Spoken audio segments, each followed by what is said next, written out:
These are the voices that make Missouri work. This is Profiles from the Heartlander. Senator, good to talk to you, sir. Yeah, thanks for having me on. Glad you're here. Great to be in the Capitol with you. We're not far from the Capitol building, actually, where you've been spending a good deal of time, I understand. Yeah, a couple filibusters this week. One was on my bill, but we ended up getting that. It was on property rights.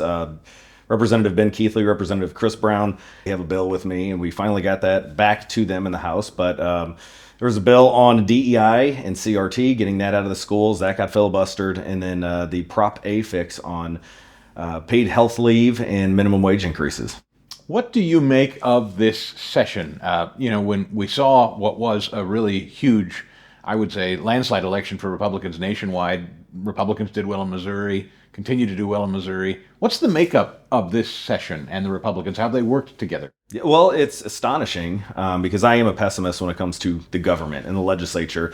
Since I've been up here, every single year something has happened, whether it's the Senate fighting the Senate, Republicans fighting Republicans, the House imploding, or House versus the Senate. This year, it's been really good. Yeah, we've had a couple issues that we've ironed out in talking and communicating like statesmen should do.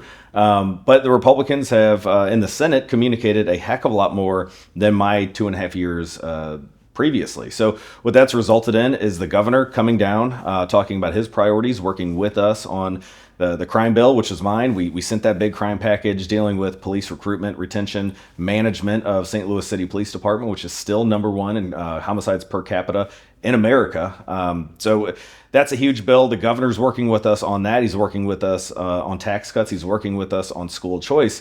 So hopefully, towards the last 3 weeks that we can put some more of these good conservative items on his desk to sign. During the primary, we interviewed now Governor Kehoe as a candidate. Then one of the things I asked him was what I knew about his predecessor. Governor Parson seemed to be, I think, to put it mildly, sort of a hands-off governor, not a really maybe proactive or in the middle of things kind of governor. Right. And I asked Lieutenant Governor Kehoe then, did he intend to be a more hands-on governor? I believe he said yes, he did, and I think you and I talked a little bit before we started this interview. That's in fact what he's doing. It is, and he's been in my office several times. His staff has been working with me on countless bills, the crime bill. We've got another bill that we just sent to the governor's desk that myself and Rick Breton had different pieces on. That's Senate Bill 22, and part of that was working with the Attorney General's office and working with the governor's office on allowing and this has an emergency clause, on giving the power to the Attorney General to appeal the injunctions that courts put on. They see them all the time, and it's typically coming from radical judges.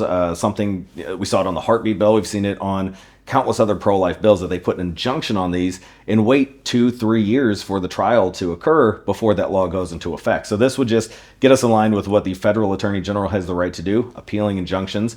And as of right now, it's very notable. There's a bunch of pro-life bills, pro-life laws rather, that have been enjoined and put on hold, allowing for abortion on demand, unregulated abortion, abortion at any point in the pregnancy. So this will hopefully get signed by the governor, hopefully this week, and the Attorney General will be able to appeal that injunction and hopefully protect pregnant women and unborn babies. Another one that's sort of national interest, I think, and really international interest, China's role across the country and buying up farmland in various states, including here in Missouri. That's always been a big discussion, I know, with former Attorney General Schmidt, who's now Senator Schmidt in the United States Senate. What do you know about that? Has that been of interest in the legislature? Yeah, I believe there's a bill that could be on the calendar, if I'm not mistaken. So that means it's ready for debate, and I don't recall which senator has that, but in my time we've played tennis with the Missouri House. They have a different approach, and we'll send our approach over to them, and nothing has gotten done, but I think we need to. A lot of these is that a shared goal? I'm sorry to interrupt you. Is that a shared goal, even though there are different approaches? It is, and I think you get into the weeds of the definitions of what is a foreign entity, because technically speaking, somebody in Illinois that might have a farm here in the state of Missouri could fall under certain definitions of what a foreign entity is.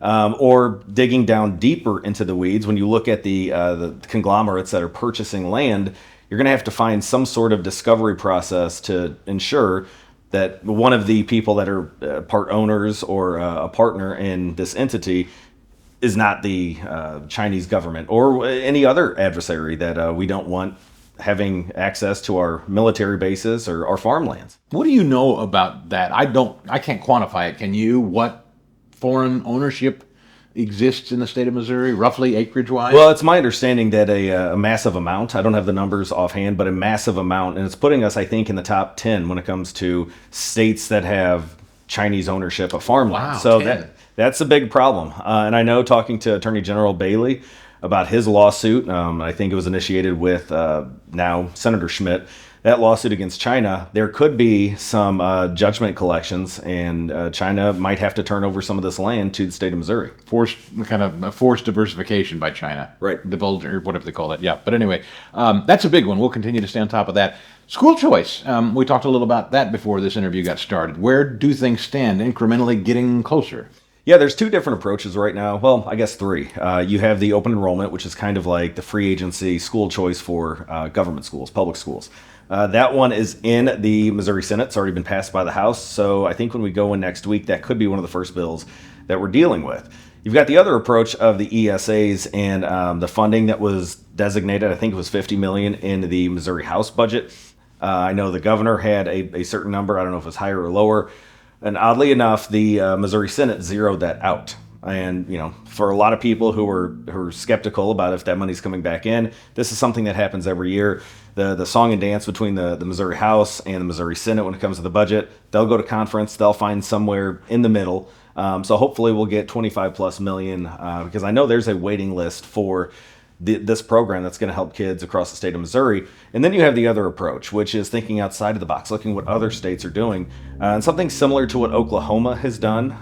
It's being spearheaded by myself and Senator Bratton once again, and that would just allow a tax offset for individuals not utilizing their government school. If they're homeschooling, if they're sending to a private school or a hybrid, they would be able to offset, I think it's up to $7,000 and some change of what they would owe the state. Okay, so it would be sort of offset come tax time, whatever you'd spend. Interesting. Then I'll let you run on this question, and that is, this is a big one to close on.